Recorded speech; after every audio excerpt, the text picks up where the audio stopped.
Désiré Koussawo, président de Francis Sport, and president of CEGES Africa.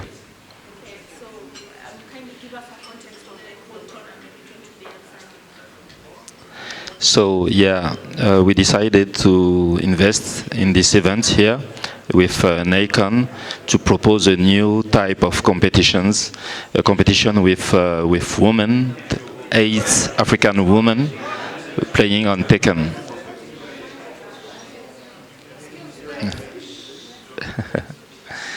Yeah. So, yeah, so we decided to invest in this new kind of competitions, female competition with 8 famous Tekken players coming from the whole continent. And this was also the opportunity to highlight women in gaming and esports. So with the support of Institut Français, Alliance Française, and many other partners, we have the chance now to host players, speakers from all the continent to talk about the opportunities we can get in gaming and esports.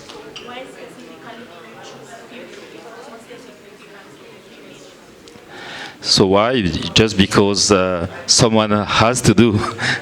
Yeah, last year we organized another competition. It was the Sahel Esports Champions. It was FIFA competitions, and with the support of Institut Français. And the problem was that we had hundreds of players, but mainly men. Yeah, so this year we thought that we could do something to highlight also the opportunity and the possibility for women to be part of this kind of competition. That's why we decided to launch this female competition.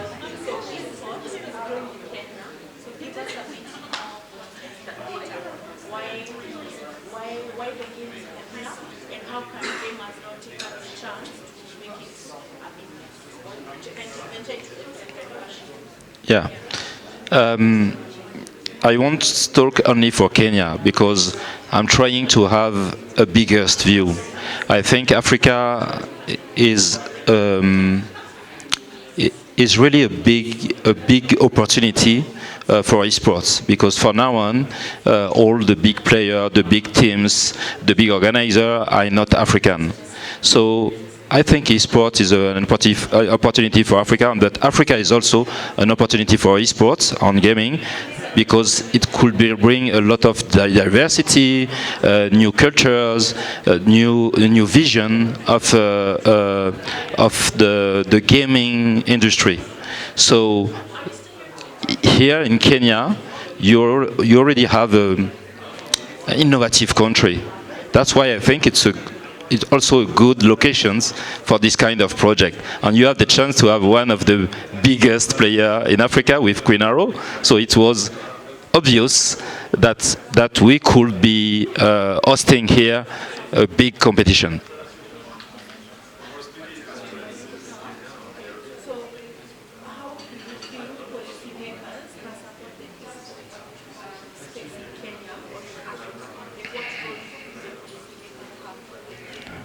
Yeah, I think we need politics and companies and elites to really invest in developing the conditions to make gaming and esports bigger in Africa. First of all, we need to open the market. Open the market, I mean technologically, for example, we need to develop infrastructures like, high-speed internet connections, more stable electricity networks, and so on. And I'm pretty sure that it couldn't be the task of only one country. We need to open the markets to allow all the countries to share their infrastructure, like we did in Europe, we did in America, we did everywhere. If you go in Europe, for example, the electricity you are using is not, if you are in France, is not 100% French. So it's the same. If we can share our infrastructures, then it will help. That's the first thing. The second thing, I think, is all the rules that are issues for developing the practice. Example, to come here, we needed to have, I think, 30 guests from all the continent. It was a real issue to just have the visa. If you want to develop this kind of, we are all African, but to come from Uganda or Nigeria, you need a visa. How do you want to really develop it if you put some barriers to develop the practice? And also the same, if I want to develop a game, I'm a Kenyan guy. I'm a Kenyan people, and I'm trying to develop a game. I want to sell it in Nigeria. I want to sell in South Africa. Yeah, there are taxes. I want to import a console. I want I don't know, a PS4, a PS5. I have taxes.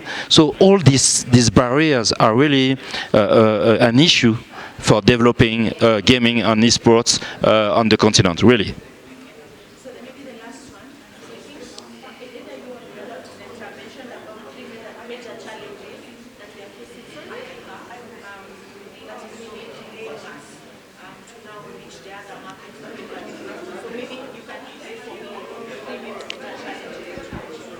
Yeah, we have really three major issues and challenges in Africa. The first one is really the technological issue.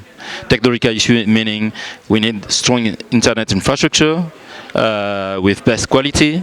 I think this is evolving really. Since 5 years, I see a lot of data centers and new infrastructures. So it's working. Yeah, I mean we have some investments in all the countries on all the continent. So I think we are in the good ways. That's the first thing. Still, technological electricity is also an issue. We need to have more stable electricity. And the third technological issue is really the lack of servers, publisher servers. If I want to play games, you can't now play game only with your computer. You need to connect on internet to the publisher servers. For example, League of Legends, the servers are in Europe or in Middle East. We don't have League of Legends servers here in Africa. The same for FIFA, the same for a lot of games. So time to time, we see servers coming, for example, in South Africa for Valorant, but it's not enough. We have 1.4 billion people in Africa and only one Valorant server. That's not possible. So we need to multiply this kind of installation on the continent. That's the technological issue. The second issue is more on economical issue. We have a lot of issue, taxes, level of revenue. Of course, if you want to buy a PC, is an issue in Africa. You have all questions of return on invest. If I am a publisher, I want to invest in a country, I need to evaluate the return on invest. And for now on, for sure, publishers, they don't think that the return on invest is really interesting. So we need also to prove that we are market as interesting than the other one. So that's also something we have to work on, with also the support of the politics and the governments and also the companies. And the third issue is more on the sociological issue. We need to think differently. When your kid is going to play football, you will push him because perhaps he will become the next Mbappe. So the practice of traditional sport is always something that parents, for example, or even politics and let's say the society is looking with a good eye. But when your kid is playing video game here in Africa, it's like it's a bad practice, because you are losing your time and so on.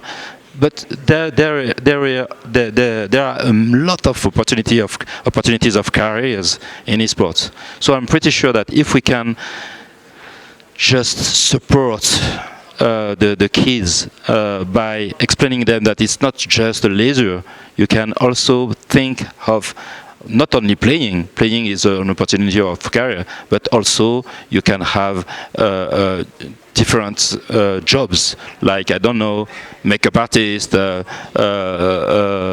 video maker. There are a lot of jobs around gaming and esports. So this is something to embrace and to support. And it's, for me, the interesting thing is that you don't have to force young people to make it. They love it. So use this love to develop these new opportunities.